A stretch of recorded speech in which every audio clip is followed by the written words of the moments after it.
Nation news ലൈവിലേക്ക് സ്വാഗതം. ഇന്നത്തെ വീഡിയോയിൽ നമ്മൾ ചർച്ച ചെയ്യാൻ പോകുന്നത് മർഡർ ഐലൻഡിനെ കുറിച്ചാണ്. 400 വർഷങ്ങൾക്ക് മുൻപാണ് ഒരു കപ്പലപകടത്തിൽ നിന്ന് രക്ഷപ്പെട്ട് നീന്തിയെത്തിയവരെ സമീപത്തെ ദ്വീപിൽ കാത്തിരുന്നത് മരണമായിരുന്നു.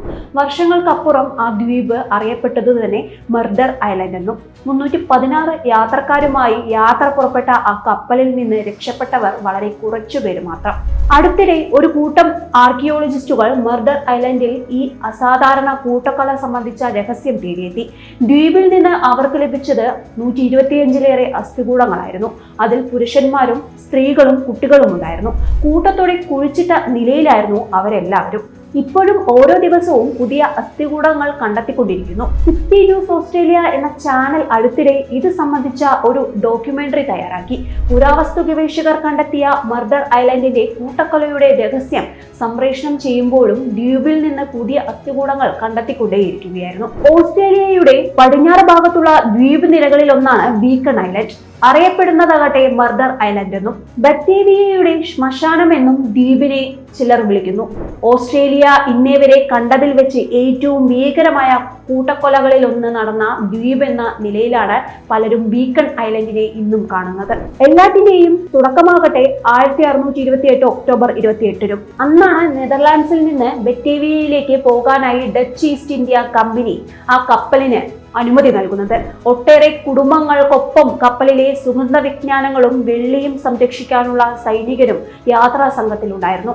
എന്നാൽ ആ സംഘത്തിലെ ചിലർക്കുണ്ടായിരുന്നത് അതീവ ഗൂഢലക്ഷ്യമായിരുന്നു. കപ്പലിനെ പിടിച്ചെടുക്കുക, അത് പിന്നീട് കടൽ കൊള്ളയ്ക്ക് ഉപയോഗിക്കുക. ഏതെങ്കിലും ദ്വീപ് കേന്ദ്രീകരിച്ചായിരിക്കണം പിന്നീട് പ്രവർത്തനങ്ങളെന്നും തീരുമാനിച്ചു. അങ്ങനെ കപ്പലിൽ കലാപം ലക്ഷ്യമിട്ട് വിമതരിൽ ചിലർ ധനികനായ ഒരു കച്ചവടക്കാരന്റെ മകളെ മാനഭംഗപ്പെടുത്തി. അതോടെ കപ്പലിലുള്ളവർ 2 ചേരിയായി.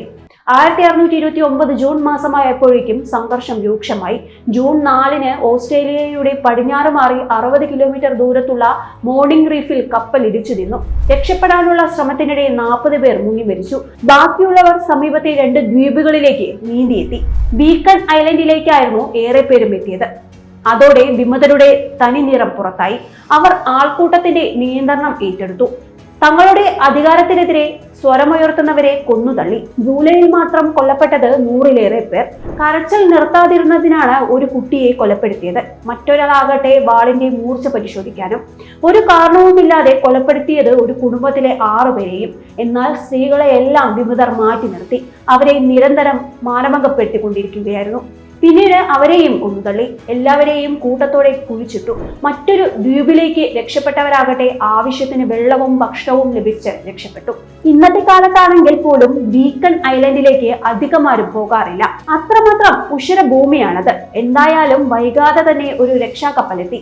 പക്ഷേ ദ്വീപിലെ 3 മാസത്തിനിടെ വിമതരെ എതിർത്ത ബാക്കി എല്ലാവരെയും കൊല ചെയ്യപ്പെട്ടിരുന്നു. വൈകാതെ തന്നെ വിമതരെ എല്ലാം അറസ്റ്റ് ചെയ്യപ്പെട്ടു. അവർ കോടതിയിൽ വിചാരണയും നേരിട്ടു. അന്ന് സംഭവത്തെപ്പറ്റി അന്വേഷിച്ച് കോടതി രേഖപ്പെടുത്തിയ വിവരങ്ങളും 60 മിനിറ്റ്സ് ഡോക്യുമെന്ററിക്ക് വേണ്ടി ശേഖരിച്ചു. അങ്ങനെയാണ് കൂട്ടക്കൊലയുടെ ഞെട്ടിക്കുന്ന വിവരങ്ങൾ ലഭിച്ചത്. മോർണിംഗ് റീഫിലിടിച്ച കപ്പൽ തിരിച്ചെടുത്ത് അതുവഴി കടൽ കൊള്ളക്കാരായി മാറുകയായിരുന്നു വിമതരുടെ ലക്ഷ്യം. എന്നാൽ അതെല്ലാം പാളി. വിചാരണയ്ക്കൊടുവിൽ വിമതരെ തൂക്കിക്കൊന്നു. ചിലരുടെ കൈവെട്ടി. ബാക്കിയുള്ളവരെ ബത്തേവിയ ദ്വീപിലെത്തിച്ചു. വധശിക്ഷ നടപ്പാക്കി. എന്തൊക്കെയാണെങ്കിലും ഓസ്ട്രേലിയയിലെയും നെതർലാൻഡ്സിലെയും ഗവേഷകർ ആധുനിക ശാസ്ത്രീയ സംവിധാനങ്ങൾ ഉപയോഗിച്ചാണ് ദ്വീപിൽ പരിശോധന നടത്തുന്നത്. മണ്ണിനടിയിലാകട്ടെ പോയ കാലത്തിന്റെ രഹസ്യം മുഴുവൻ പേറി ഇനി എത്ര ആത്മാക്കൾ ഉണ്ടെന്നതും വ്യക്തമാകാനിരിക്കുന്നതേ ഉള്ളൂ.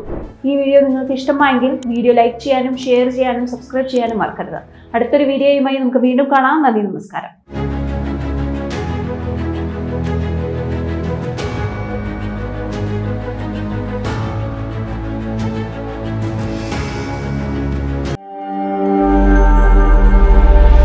നാഷൻ ന്യൂസ് ലൈവ്, സത്യം, ചരിത്രം, വർത്തമാനം.